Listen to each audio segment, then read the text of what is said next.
Since time immemorial, humankind has looked to the stars.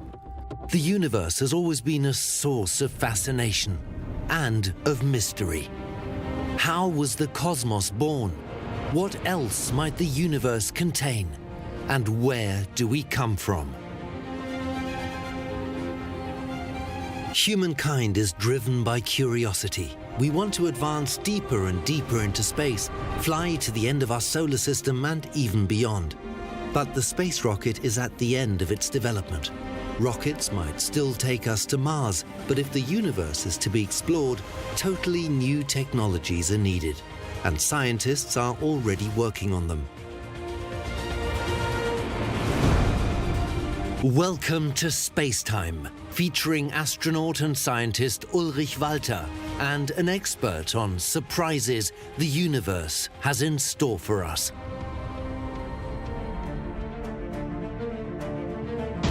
The launch of a Delta IV Heavy, the most modern rocket operated by American Space Agency NASA. With a thrust equivalent to around 50 million horsepower, it can take a payload of over 20 tons into orbit around the Earth. On this occasion, a new spacecraft, the Orion, was successfully launched into Earth orbit. NASA also plans to fly to Mars with this system. Even today, a rocket is still the only suitable means of transporting loads and people into orbit and beyond. Only with the help of a rocket can astronauts and supplies reach the International Space Station. Today, satellites determine our lives, but it is only with the power of rockets that they can be launched, or probes advance into space to explore asteroids and the planets in our solar system.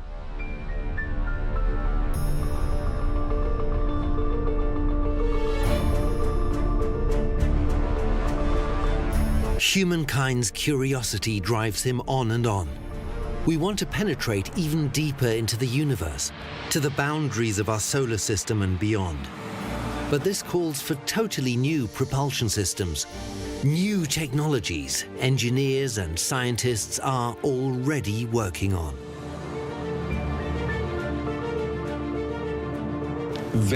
Space, endless expanses.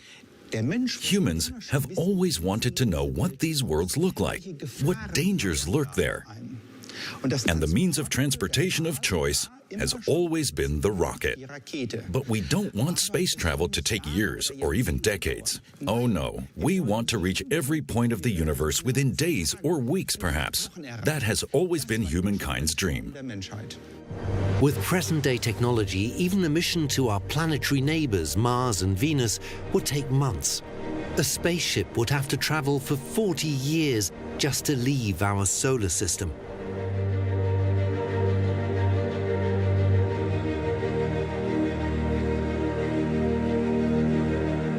Humankind wants to explore.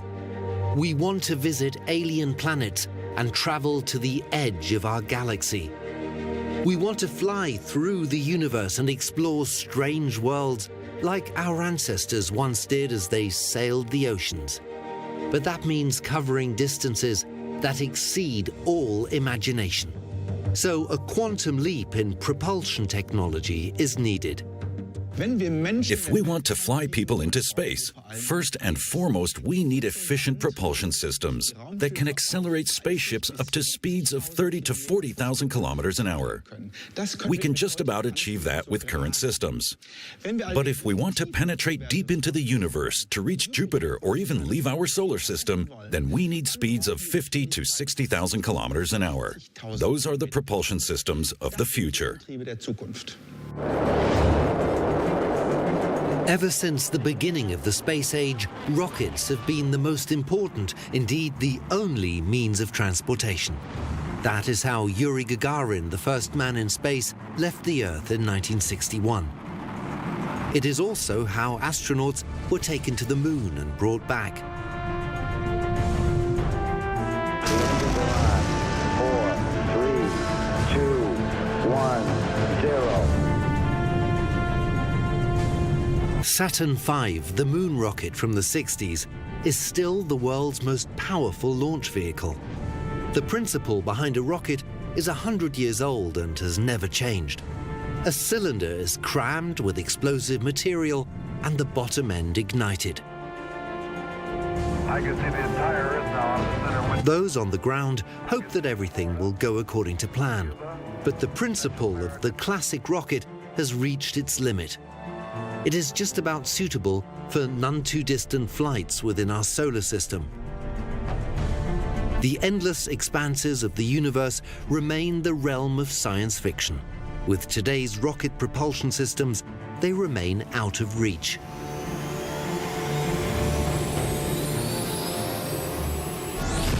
At the moment, interstellar flights are the stuff of science fiction. In development terms, based on the current state of technology, we're talking about at least 100 years before any such project could seriously be embarked on. Overcoming gravity, reaching Earth orbit, flying to the moon and back is no problem for our rockets. But they are too slow for exploring faraway galaxies. Humans are also interested in flying to asteroids or other goals. There are simply no bounds to our curiosity. It takes about 3 days to fly from the Earth to the moon. It will take an estimated 6 months to reach Mars, and 6 months to get back.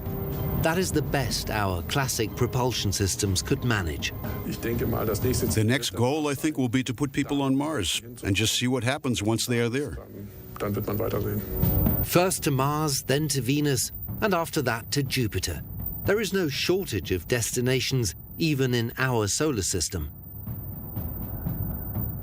Irrespective of where we fly to in space, the first phase of a flight is always the same. We have to lift off from Earth.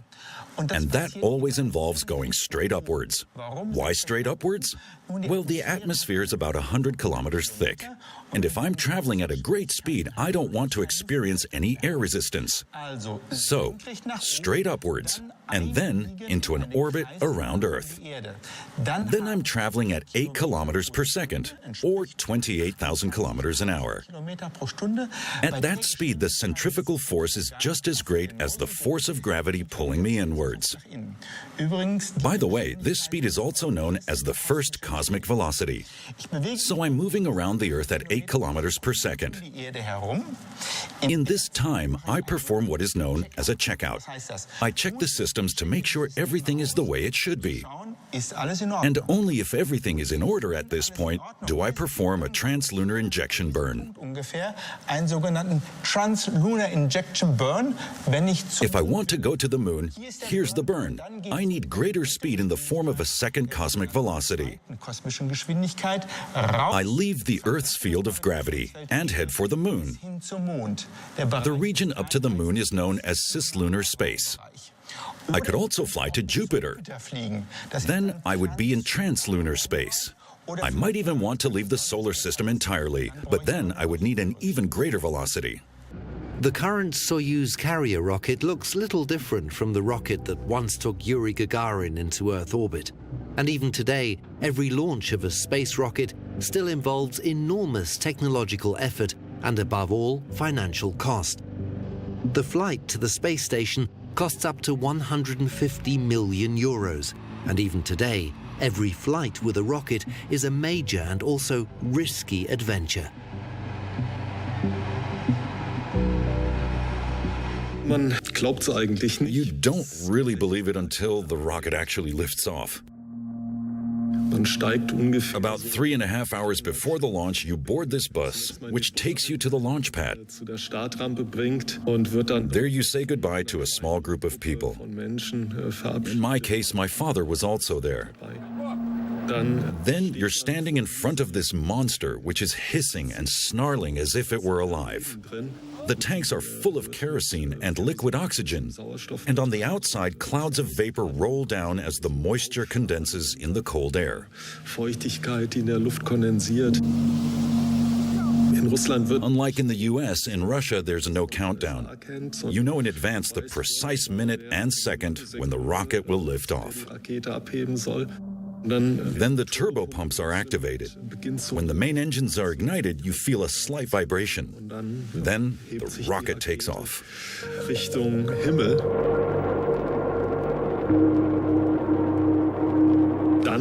At that moment, you know that it's really true. You're now on a journey into space. You're protected by a pressure suit. The suit's visors are closed. You actually hear the suit's ventilation more than anything else. But obviously you have radio contact with ground control. They give you regular information on how the flight is progressing. You keep a watch on the data from the life support system. If there were a leak somewhere, you would have to react immediately. Otherwise, you don't actually hear anything of the infernal noise in the capsule. Lärm eigentlich in der Kapsel überhaupt nichts war. In 1995, Thomas Reiter's first flight into space was to the Russian space station Mir. The journey took the three-man crew 2 days. Docking the Soyuz spaceship onto the Mir was precision work. Space station and capsule were hurtling around the Earth at 28,000 kilometers an hour at a height of around 400 kilometers. Soyuz has control thrusters and its own small rocket engine. Developed in the 1960s, it has hardly changed. Only the computers have become more modern, robust Russian technology. We're talking about different philosophies. Most Russian rockets have liquid propulsion. Soyuz, for example, flies on kerosene and oxygen. This is comparatively old technology, which goes back to what was developed in Peenemünde during World War II.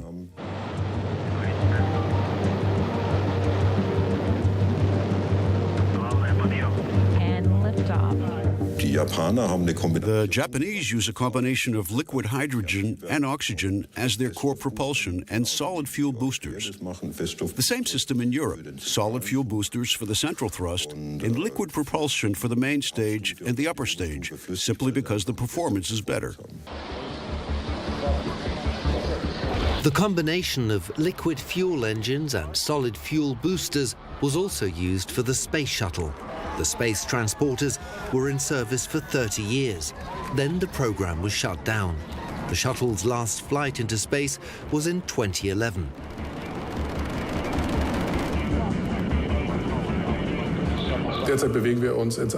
At present, we travel through space with totally standard rocket technology, based in the final analysis on as much mass as possible being expelled downwards, with as high a speed as possible, and the rocket heading upwards into space. This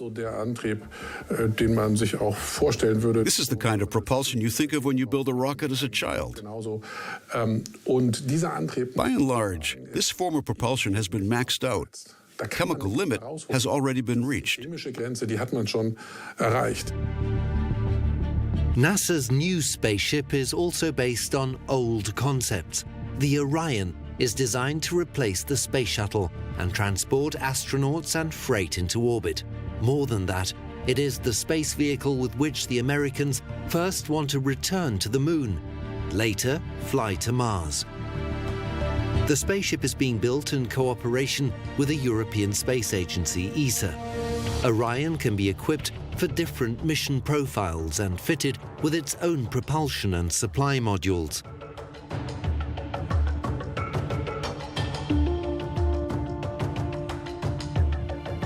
There is room on board for up to 6 astronauts. For missions to the Moon or Mars, the aim is for further modules to dock onto the capsule in Earth orbit, a spacecraft designed along modular construction lines. Interface, the moment of truth for Orion for the next 9 minutes, 45 seconds. In 2014, Orion took off on its first trial flight. Re-entry into the atmosphere was the acid test for the capsule's heat shield. These pictures remind us of the return of lunar capsules in the 60s and 70s.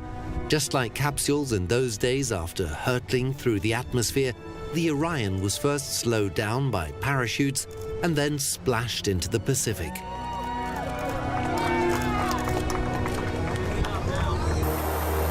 The unmanned maiden flight was a success, an initial step in the direction of Mars. As with the Apollo capsules in the past, the task of recovering Orion in the ocean was handled by the US Navy. The launch vehicle for Orion is the Delta IV Heavy.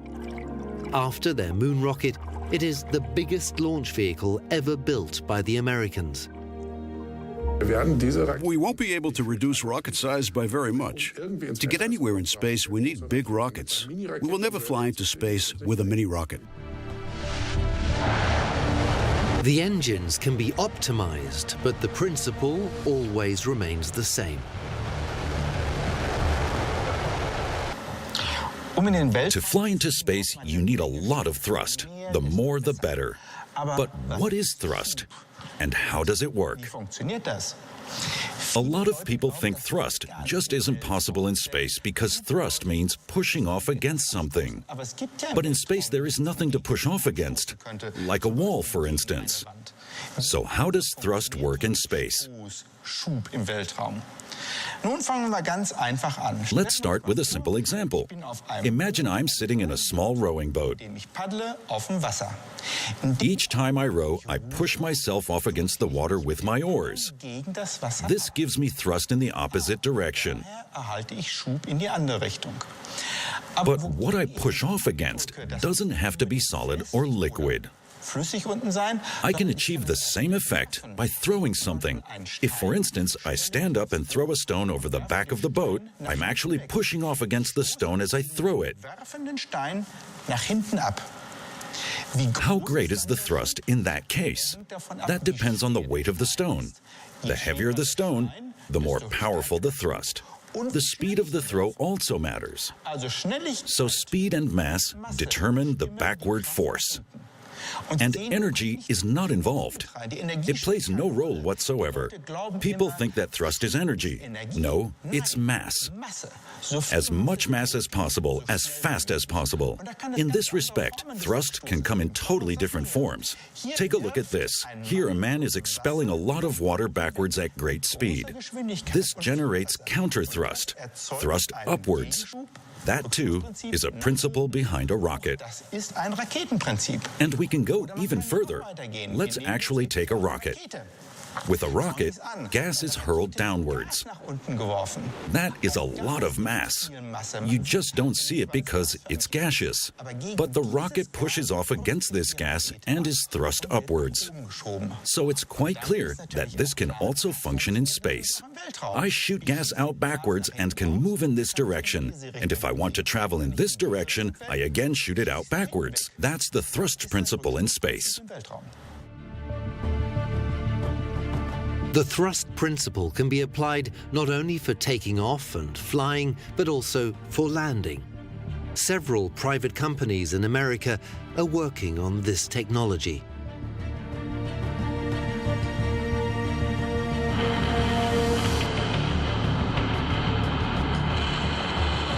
The Falcon 9, built by the US company SpaceX, has already landed successfully after flights into space.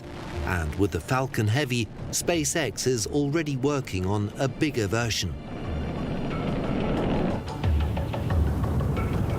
3 propulsion stages will lift a payload of 53 tons into space. They could also transport 14 tons to Mars, because SpaceX is also thinking about the journey to our neighbor planet. When the payload has been deposited in space or the spacecraft released, the rockets return to Earth independently and can be reused. That is the plan. With this principle, SpaceX plans to dramatically lower the cost of transporting men and material into space, and thus develop a lucrative business.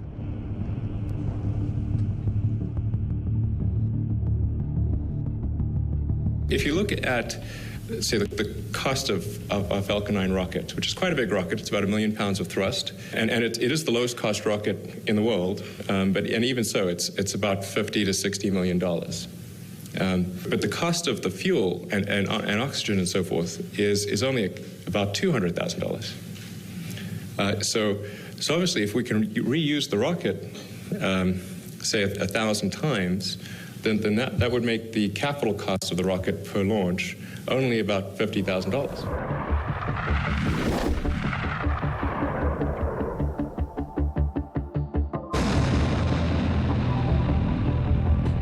With its reusable rockets, SpaceX plans to offer transport flights into space for less than $10 million. No other operator of satellite launches could compete. Ground controllers here in Houston estimate the arrival to the capture point in just over. In 2012, a SpaceX capsule docked onto the ISS. SpaceX operates its own aerospace center and now has 5,000 employees. And for the first time, a private enterprise flew freight to the space station. NASA supports SpaceX's plans. This is part of NASA's new orientation, which is for private aerospace companies to serve near-Earth space, while NASA works on new projects like a journey to Mars.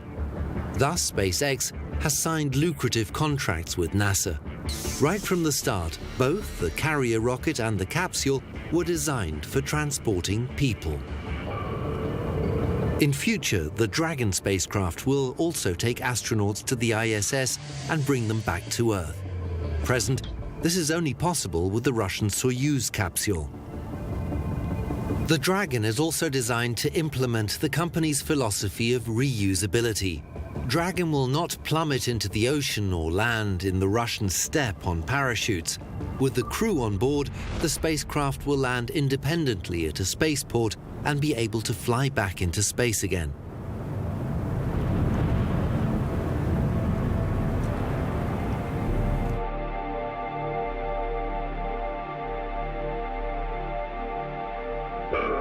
This is not wishful thinking.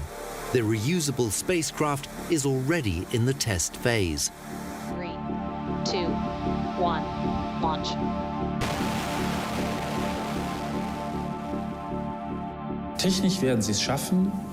Technically, they will manage it, and manage it very well. As outsiders, however, we cannot really say whether it will prove economically viable. My view is that the ability of the Americans to develop commercial systems and to do business should not be underestimated. In an emergency, the capsule could also land with the help of parachutes. The reusability of the capsule and its rockets means an enormous investment in technology. It then has to be examined to see if anything has happened to it. I have to find out if it can be relaunched, or whether I need to build a new spacecraft. That would mean having the infrastructure for a new construction and possibly a repair infrastructure as well. I need people who can do that. But then I have to consider whether it's actually sensible. I've built a production line, so why not use that? Indeed, if you look at it, the Europeans do not reuse their boosters, and the Americans didn't do that with the shuttle either. So, we would say, it's not worth it. What is certain, however, is that developments from private aerospace companies are giving the entire sector fresh impetus. Where rockets are concerned, I think we need a new development. I'm not sure whether reusability is the ultimate solution. I really don't know. In fact, I would say it isn't. The concept of reusability is not new. It is precisely why the American space shuttle program was conceived. A vehicle that would return to Earth independently after its flight into space. A repeatedly reusable transporter into the Earth's orbit.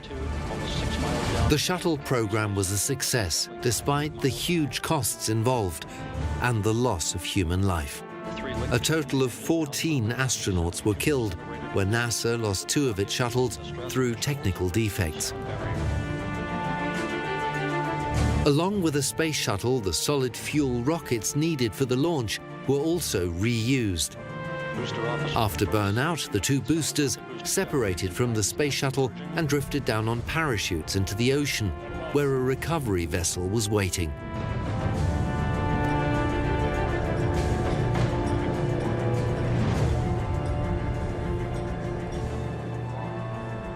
The thrust principle is eminently suitable for navigation in space because it enables you to pilot in all directions.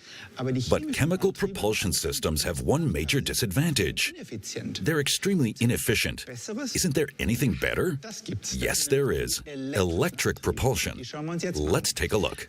You need a heavy gas, an inert gas, like xenon. At the end, that really goes whoosh. From the outside, the gas is forced into a chamber. Here, at the entrance to this chamber, the xenon atoms are ionized.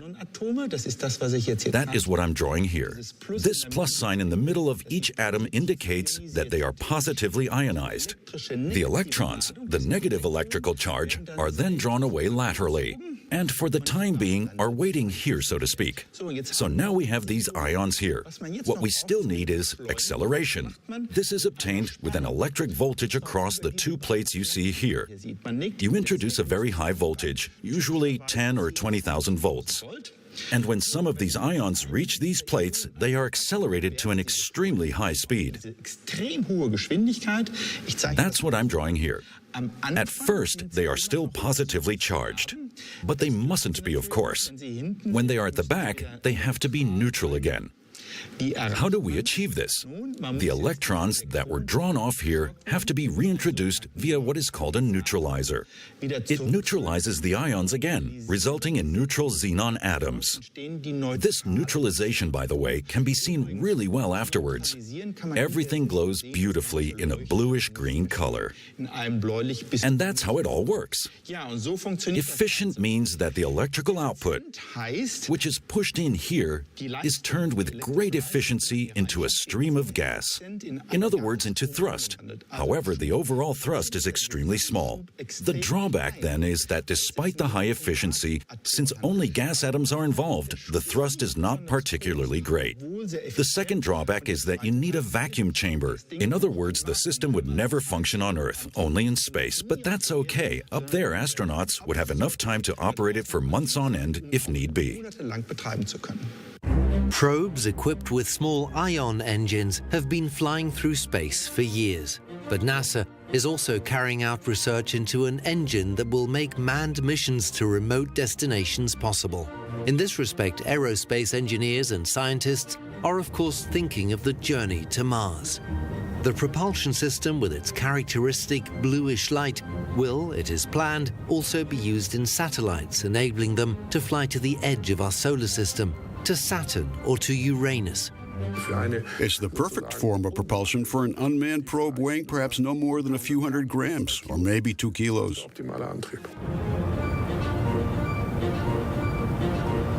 But the force of gravity of the planets could also be utilized to fly through space. The slingshot method is a totally different way of traveling through space. Let's take a look at how it works. First, we need a planet like this one. In our spacecraft, we fly very close to it. In other words, we shoot in here at a certain speed. Naturally, we are deflected from our course by the planet's field of gravity and come out in a different direction. So the flyby changes the direction in which we are traveling. But we can use this to put ourselves on another course. The other point is this. You'd think that I would leave the planet's field of gravity with the same speed at which I entered it. However, in the meantime, the planet has moved on.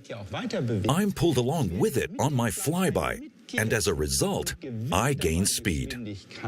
That's why this method has the name slingshot. I'm dragged along, and I'm traveling at a higher speed when I shoot out. With my flyby or a slingshot, I gain speed, but I can also change my direction. That's the trick. But there's more.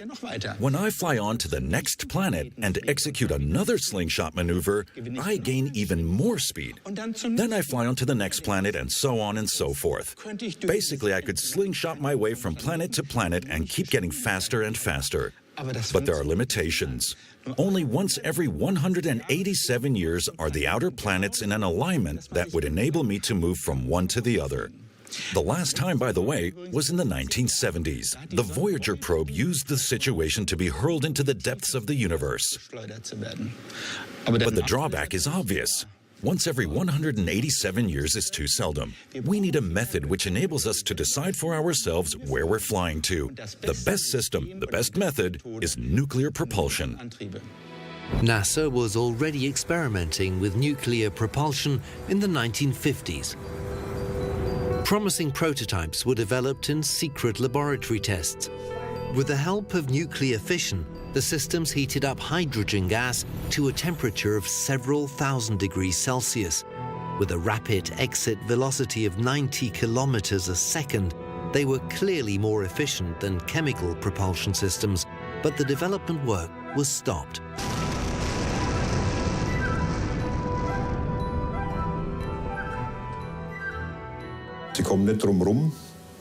It would simply be impossible to avoid releasing nuclear waste gases.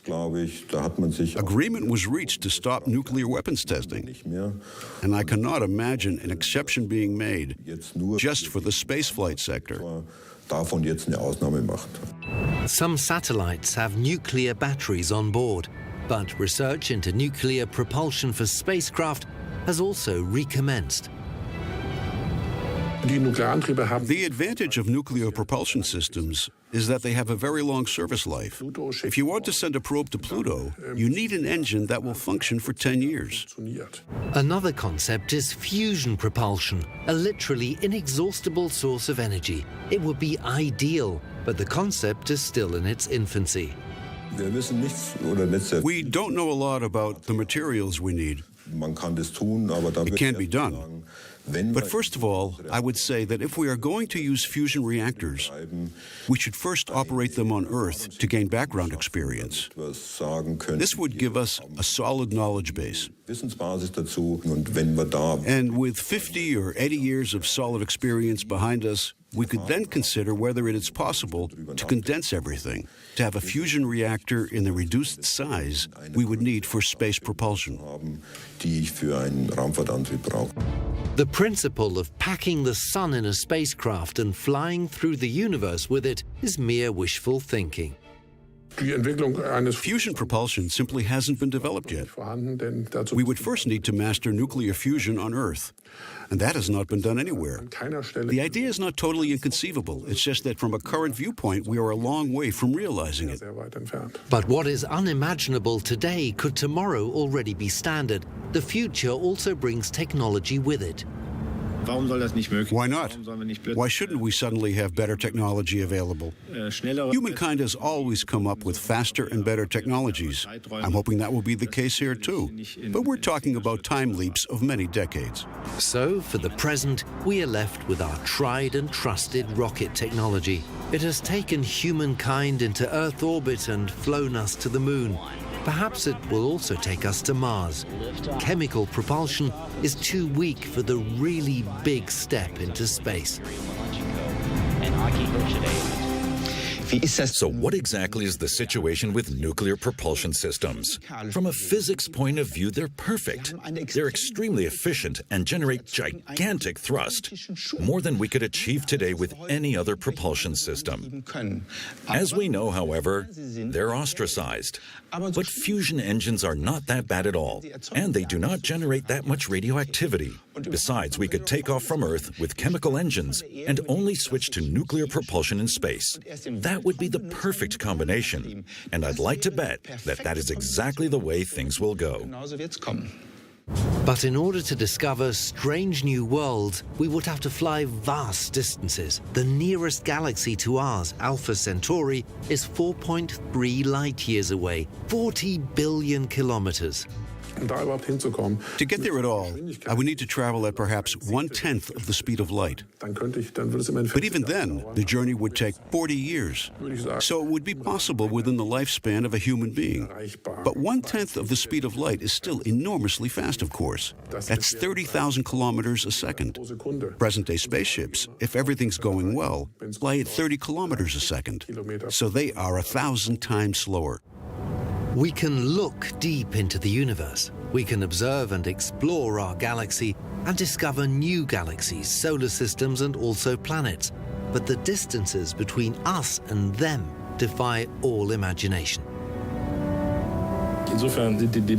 Such dimensions make us realize how isolated we are here.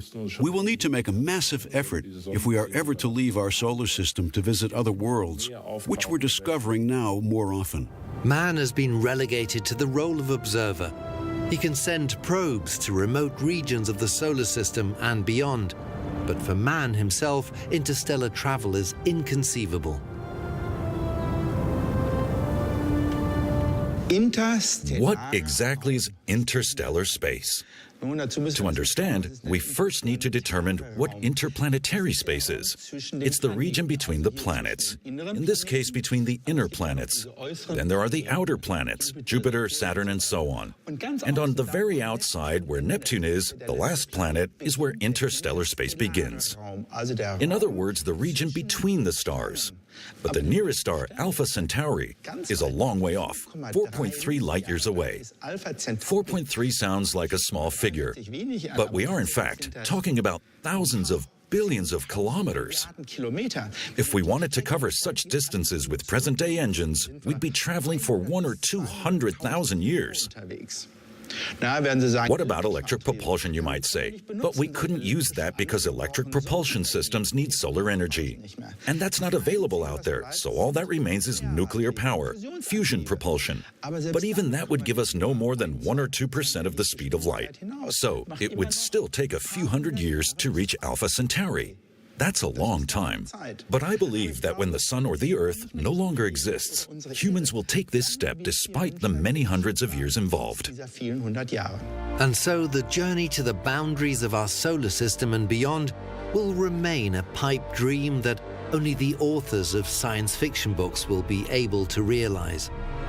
In their imagination, they make use of totally different possibilities, like the famous concept of warp drive. This is a form of propulsion which does not power the spacecraft itself, but shortens the space between my starting point and my destination. It bends space. So you could say that the spacecraft changes space. Put another way, the spacecraft itself doesn't move at all, like a surfer on an ocean wave. It's carried on a space-time wave. Theoretically, this is possible. The spacecraft is taken along by space, so to speak. But although this is theoretically possible, in practice, it will remain unattainable for us. That is because enormous amounts of energy would be needed, and not just a small atomic power station or a small fusion power plant. We can calculate that it would take 20 times the energy of our Sun. The Sun itself could also provide thrust. The power of its eruptions and the solar wind they create could be used for sailing through the universe, the way explorers of the past sailed the oceans. And that is not just a dream. Scientists are working on the concept of the radiation pressure of sunlight being used for traveling in space. Models based on this system are already undergoing laboratory tests. The sail consists of wafer-thin foils that are extremely light. One problem is getting them to unfold in space without tearing. Generally speaking, I'd be highly skeptical. To be in any way efficient, they would have to be extremely large. And they would have to weigh virtually nothing. They would need to be packed comparatively tightly on liftoff and then spread apart later. This calls for an extensive mechanism. And if the sails somehow started oscillating, there would be nothing with an attenuating effect, like air. A sail would go on oscillating.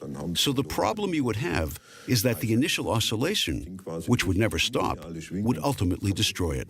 For the sail to be really efficient, it would need to be the size of a football pitch or even larger. You would also need a foil which, for weight reasons, amongst other things, would have to be no more than a few micrometers thick. And propulsion would, of course, only function near the Sun. Today there are wafer-thin mylar foils that can be spread out to create areas of square kilometer size. In space, of course, there is no gravity, so the foils would remain stable. The only problem is that this concept has never been tried out, so we don't know how well it would work. Another problem is that sunlight, of course, diminishes the more you move away from the sun. So even if a solar sail were to function well here, close to Earth, the situation would look different next to Mars, Jupiter, or Saturn. And I don't even want to mention interstellar travel. So the idea isn't so good. But perhaps the light for propulsion would not have to come from the sun at all. A further development of the solar sail, one which NASA is already researching, is photon propulsion. A spacecraft with a solar sail is fired into Earth orbit. From the Earth, powerful lasers then focus their light on the spacecraft. Basically, a good aim would be needed. What's more, since the weather is often highly unstable, there would be temperature differences in the atmosphere and in its gaseous composition. Sometimes there would be rain and sometimes not, and sometimes there would be fog, all of which would be capable of deflecting the laser beam more or less substantially. The further out in space I was, the greater the problems I would have with the laser power reaching me. That's because along the atmosphere there is absorption, scatter, and beam expansion. The energy arriving at some time or other would be too little. But according to NASA, a spacecraft with photon propulsion could fly from the Earth to Mars in 30 minutes. So what's the deal with all these solar sails and laser sails? A solar sail needs a lot of sunlight in order to be accelerated, but this is only available within the range of the sun. Outside this range, a solar sail would be of no use at all. So a focused ray of light would be needed, a laser, hence a laser sail. But that would require a really big laser to be constantly focused on my sail from the Earth. But I would not like to be on board. Just imagine you're sitting in there and someone on Earth suddenly switches off the laser. Then you're stuck up there in space alone. Not exactly a happy thought. In the 1950s, a certain Mr. Buzzard came up with a great idea. Why take fuel along, he asked himself, when there's plenty in space in the form of ionized hydrogen? All I need, he said, is a grid system at the front of my spacecraft, which I can then charge with electricity. This will generate a magnetic field, and this magnetic field will suck ionized hydrogen atoms into a fusion chamber, where they will fuse and provide me with fantastic fusion propulsion. Sounds wonderful, but there's one huge problem: the fusion chamber. Why? Because pure hydrogen is extremely hard to fuse. I don't think we'll manage it in the next few thousand years. But it's at least possible, and that gives me confidence. Anyone who travels through space must also be able to slow down their spacecraft as they approach their destination. This maneuver, too, consumes fuel, which has to be taken along just for that purpose. Consequently, engineers and astrophysicists are seeking new possibilities for braking maneuvers, and it is hoped that the natural magnetic fields of planets will help. A spacecraft with its own magnetic field could not only be slowed down in this way, but could also be propelled. But is a propulsion system absolutely necessary? Is there no alternative? Yes, there is. Much has been written and talked about a space elevator. But what's involved? Let's assume that this is the Earth. All we need is a long cable that is anchored in the ground somewhere and extends far out to a counterweight. When the cable turns with the Earth, centrifugal force acting on the counterweight pulls the cable tight. The cable or tether would then be climbed. But how long would such a cable have to be? About 150,000 kilometers. Something that size would take some manufacturing. It would be enormous. Fortunately, there's a totally new form of technology available. Carbon nanotubes are very special materials that are extremely light and, above all, have great tensile strength. We can't make something like it yet, but if we could, such a cable would be no thicker than my little finger, and that over a length of more than 100,000 kilometers. A cable that thick and 150,000 kilometers in length would, of course, first need to be taken into space. We can't yet do that, but maybe we will in the future. From space, the cable would have to be lowered to the ground and anchored. And that would give us our space elevator. The question is, would it also function in the long term? And here some major problems arise, because there's plenty of space debris out there. Within a month, a piece of scrap would cut through the cable. And besides, it would be a real hindrance to satellites. There are 1,500 active satellites up there.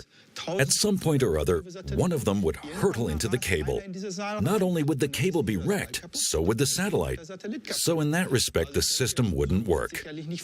But I still think the idea is good.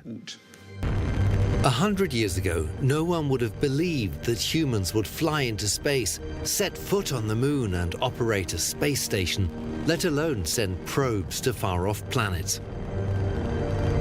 There are many ideas and concepts for totally new propulsion systems which will allow us to advance further into the universe. In future, perhaps humankind will even leave the solar system. There are no limits to the imagination. And it is in this light that the Space Elevator project also has to be seen. It is one idea for treading new paths. A nice idea, but hard to implement. Someone would have to manufacture it. Yet it is human imagination and ideas that have enabled us to fly into space. Our universe is still full of mysteries. There could be some new effect that helps us, but at the moment, there isn't one in sight. Our generation won't travel to strange stars, but future generations will. Sadly, that's something I think that we won't experience, but such technologies will perhaps be available in 100 years' time. Even though it is hard to imagine today, 100 years of developments will mean some fantastic discoveries. To sum up, with present-day chemical propulsion systems, we could easily fly to Mars or Jupiter. Beyond that, we would have to hop from planet to planet with the help of the slingshot effect. But that means we would not be independent. To travel totally independently, we need extremely efficient and, above all, high-thrust propulsion systems.